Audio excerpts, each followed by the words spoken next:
Yo guys, it's me Matrix here, coach of the Welsh Wailords. However, once again, I am bringing you a live commentary on a VDL Season 5 Week 2 match.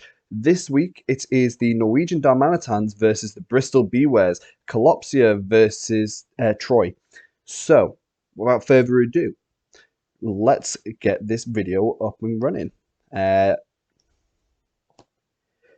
And see what they have in store for us. So, we see that Colopsia has brought Urshifu, Gotharita, I can't remember the one, but the second stage evolution, Starmie, Tapulele, Slurpuff, and Regirock. Now, this is really interesting because in early Series 10 meta, I believe Urshifu and Gothitelle was quite popular just because of having that shadow tag to force the opponents in just for the Urshifu to just smack them around, really hit hard with that wicked blow, preventing the opposing mon from repositioning. As Series 10, a lot of the best strategies are involved in pivoting around your opponents, making sure that you become in a more advantageous positioning. And obviously, the shadow tag from Gothitelle really stops this. However, Gothita, or Gotharita, with the Eviolite is actually just as bulky as what Gothitelle is, and does basically the same role. So it's still just as good a pairing to go with the Urshifu, only it is slightly less cost when we were drafting. And we've also got a Tapu Lele, which is paired with the Starmie, I imagine, and for some expanding force spam I can see, as well as Slurpuff, which I imagine is going to be running Misty Seed to proc the Unburden. We've got Regirock, which is quite the physical wall. I don't remember the mons on Troy's team, so I suspect the Regirock is there. Once we get into it, we'll be able to see exactly why each mon has been brought and what Colopsia is running. However, Colopsia being a previous VDL champion, I think it was Season 3 that Colopsia was the season champion of. Or was it Season 2? It was Season 2. Wow, that's going back quite a bit now. Because Season 4 was Guma, Season 3 was Otto, Season 2 was Colopsia. So, and also with Colopsia representing the Netherlands. Hello, let's just cut in right there. Slight error. He's not from the Netherlands. Colopsia is from Norway. You know, as in Norwegian Darmanitans. I made a mistake, even after saying he's the Norwegian Darmanitans. We will never speak of this again. Move on to the video. I believe in the Victory Road World Cup tournament. He's just a really strong player. I've played him once. He's mad respect to the guy. He knows his stuff. Super strong player. And he's up against the Bristol Bewears, which are a new team to the VDL. Very, very new to the draft scene as a whole. I've played Troy once now, I think, but only in singles. Troy's a great guy. Playing Unite with him is great. So I'm really looking forward to seeing this match. So let's get it started. And here we go. Okay.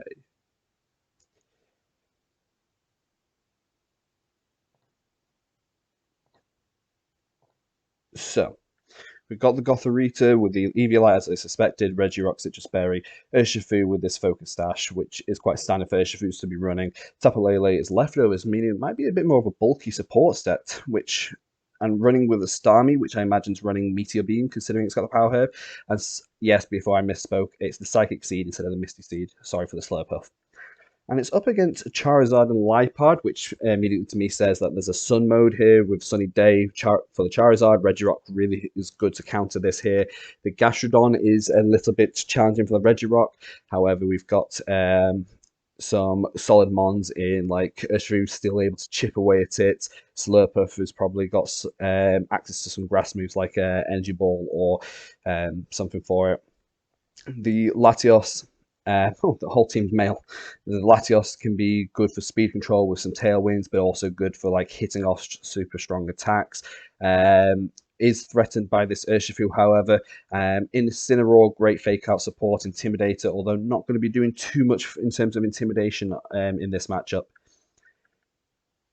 And let's see how this plays out. Game 1.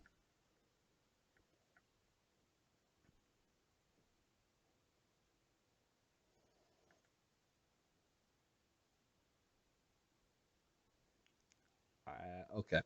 So we've got Incineroar and Lipard sent out versus Gothorita and Regirock. Now, both of the opposing Mons can go for the Intimidation here. However, neither can reposition unless it's got the U-turn. Gothorita also opting to run Fake Out. I think it was slower than Incineroar, but I could be wrong. Going for the Trick Room. Also running that Heal Pulse. Really handy move. And Curse Regirock. Setting it up here. I do imagine maybe at least one of these Mons will get faked out, so I'm not sure how. Ooh, no fake out being seen. Offensive Lipard with the Gunk Shot going into the Gothorita. Now that's interesting. I suspect there's no Dark move on the Lipard then if we're going for a Poison move. Darkest Lariat, able to get the KO. Really interesting. There's a strong Lipard there. A strong Incineroar.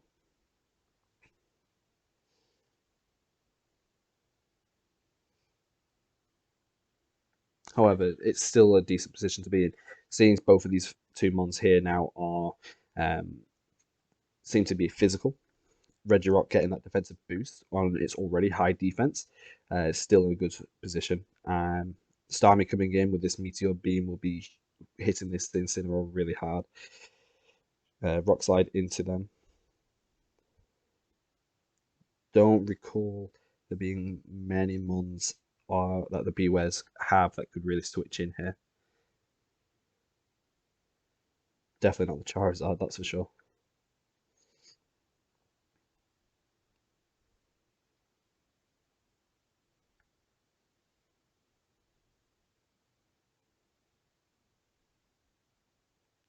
Troy taking some time to think through his options. Withdraws the Lipard. Brings out the Gastrodon, yes. Ooh, would have been. I think it would have been a really good switch to have switched into the Incineroar, but predicting that Colopsia would go for a water type attack into the Incineroar brings out the Gastrodon for the Storm Drain. However, Colopsia, maybe being aware of this, chose to run the Meteor Beam set, especially for this Incineroar, to avoid the Storm Drain redirection caused by Gastrodon. Solid play there. Getting this Rock Slide off, doing decent damage to a Gastrodon, seeing as it is resisted. Starmie's quite a fast mon as well. Fast glass cannon, as I like to refer to it. Hits hard and can rarely take a hit. And we bring Lipard back out.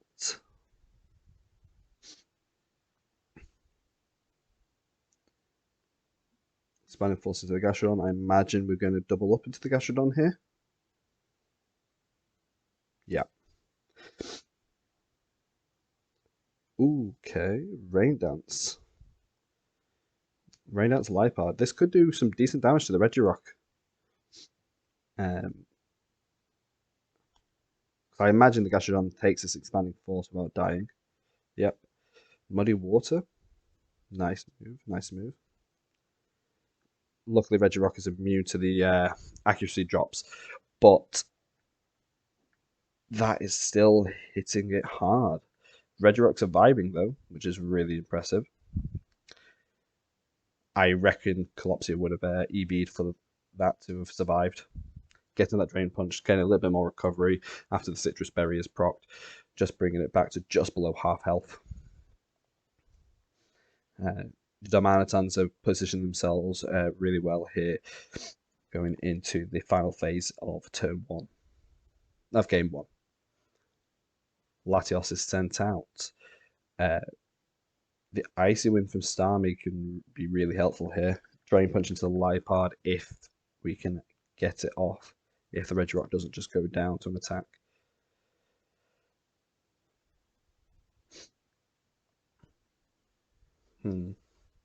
What will Troy do? Interested to see what this Lipard has gone. It's obviously Prankster running Gunk Shot, which is, I suspect, is more for the Slurpuff and the Tapu Lele. Ooh, Icy Wind. It missed. Yeah, missed the Latios, which is the one you wanted it to hit. Ooh, it is running Surf. This will do a bit of damage to the Lipard as well. Yeah, it's enough to take out his own Lipard. Takes out the Regirock.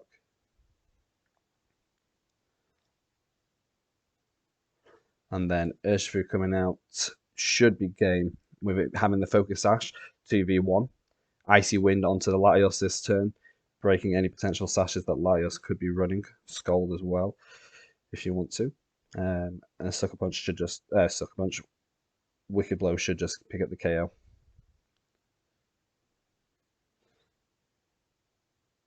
Does have Air Slash, but not even enough to bring it down to the Sash. And it's revealed that it does have the Dark Berry onto the Latios in preparation for the Urshifu. Will it be enough? No. I imagine the Dark Berry just gets it to within an 80% damage, and after that initial Scald, it wasn't enough. Okay, so we see the Darmanitans win game 1. How do the Bewears adapt? They were able to get rid of the Gothita really early on, so they weren't playing it under Trick Room, which is to the benefit of the Bewears. However, they just weren't able to gain momentum after that turn 1. Colopsia being playing smartly around the switch-ins that the Bewears had, getting rid of both Incineroar on the switch-in from whilst the Gastrodon switched in. The Incineroar really not doing much more than just doing the Darkest Light into the Gothorita.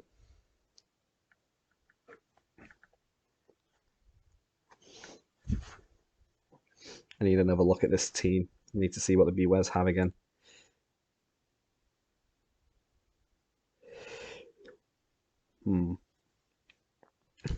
So obviously they need to bring an answer to the Urshifu, which would be the Charizard or the Latios, but both of them aren't really favorably matched up against the Regirock and the Urshifu combination here. The Urshifu, okay, so Colopsy is opting to go for the terrain mode up front this time.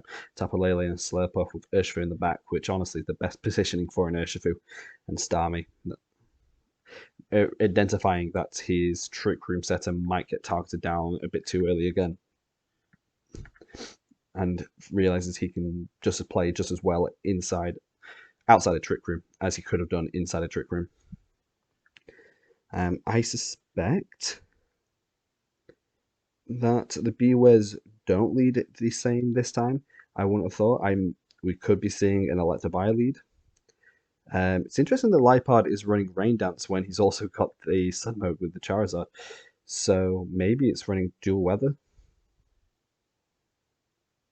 I could see Electivire come in this game to deal with that Starmie, especially if it is Choice Scarf. Then it could do it could do its job.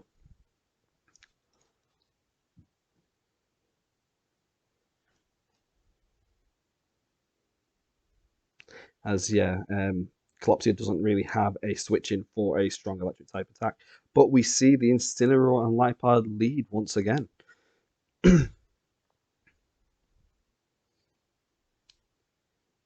Now this Psychic Surge does prevent any fake out from happening if they do have it.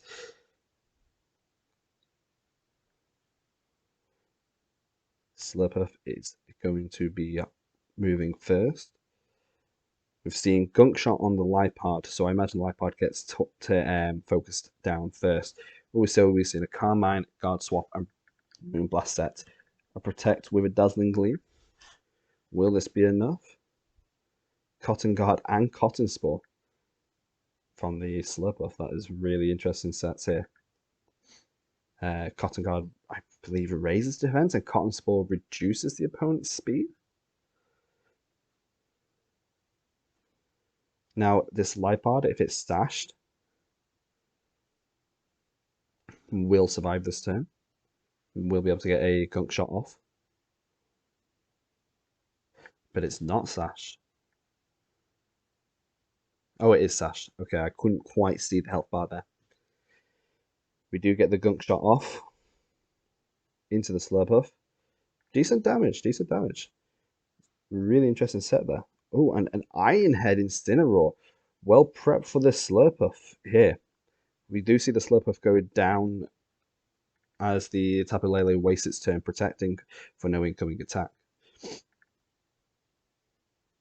But we have now identified that there is an Iron Head on the Incineroar, which I don't remember Incineroar.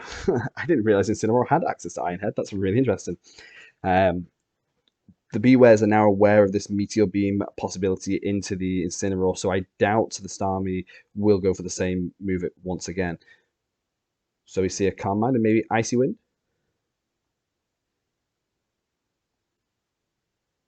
Yes. So it is running Sunny Day. It is running Dual Weather, so maybe going for to reduce the damage of the water type move incoming, but again, the Starmie isn't going for a water type attack. This to me says that the Gastrodon isn't in the back, and that instead the Charizard is in the back.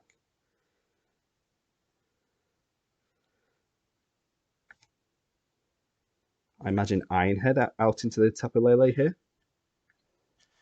Maybe a Flare Blitz into the Starmie. Oh, Darkest Lariat into Starmie, of course. Yeah, Starmie goes down. Starmie, just as I say before, is more of a glass cannon.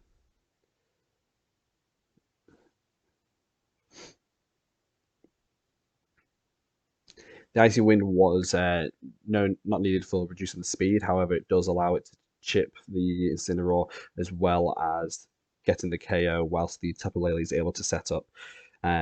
Still a decent position to be in here with the possibility to Moonblast and Wicked Blow to double up. Or do we go for a Rock Slide? Ooh, we are close combating into the Incineroar. Recognizing that the Incineroar poses a little bit of a threat to this Tapu Lele maybe. The Air Slash will be coming off the Latios into the Urshifu. He knows he can survive a Air Slash. However, I imagine the Air Slash will go into the Urshifu, Iron Head into the Tapu Lele this turn.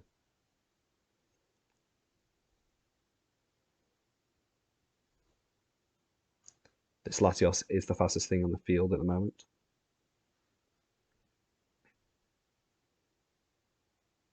Air Slash into the Urshifu, good detect. Hopefully does enough here. Yeah, +1 is enough to KO this Latios. Good read from the Darmanitans to protect the Urshifu that turn. Taking no unnecessary damage. And yep, the Iron Head from the Incineroar comes out. So this Tapu Lele is within range of a Iron Head attack from the Incineroar. Oh, and I did call it. The Electivire is seen. The Electivire does come out. I suspect the Electivire would come this game. Just to double up into the Incineroar, I imagine. So that the Tapu Lele lives another turn. And the Electivire maybe goes for the Cross Chop into the Urshifu or the Brick Break into the Urshifu. Was enough to get the KO, which I suspected it would have been. Most Incineroar sets do die to stab close combats. Oh, just straight up for the Thunder Punch. Okay.